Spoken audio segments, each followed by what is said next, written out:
નમસ્કાર, આપ જોઈ રહ્યા છો JK ન્યૂઝ ગુજરાતી. વાત કરીએ તો સાંતલપુરના એવાળ ગામે પ્રાઇવેટ સોલાર પ્લાન્ટને કરાયો સીલ.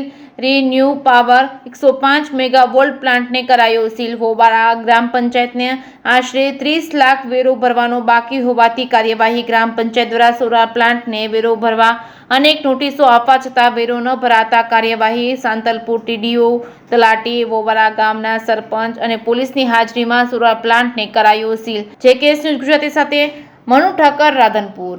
आज 22 तारीख को सांतलपुर तालुका के एवाल गांव में स्थित रिन्यू पावर जो सोलर कंपनी है, इनको हमने सील किया है। ग्राम पंचायत के हमारे जो आगेवान हैं, हमारे सरपंच, तलाटी और जो भी डेलीगेट्स हैं वो यहाँ पर मौजूद हैं। तालुका पंचायत की तरफ से तालुका विकास अधिकारी के रूप में मैं यहाँ पे हूँ। इनको हमने बहुत बार जो नोटिस दी थी, जिसके बारे में हमारे तलाटी ने आपको बताया, उसके बाद मैंने खुद ने भी इनको एक नोटिस दी, पर फिर भी इनके द्वारा कोई भी ऐसा आधार या ऐसा कोई भी सबूत हमारे सामने ये नहीं प्रस्तुत कर पाए कि जिसके माध्यम से ये साबित होता हो कि इनको प्रॉपर्टी टैक्स नहीं देना है। इसलिए आज हमने कार्यवाही की है पंचायत धारा के अधिनियम के अनुसार, और आज इस कंपनी को हमने सील किया है।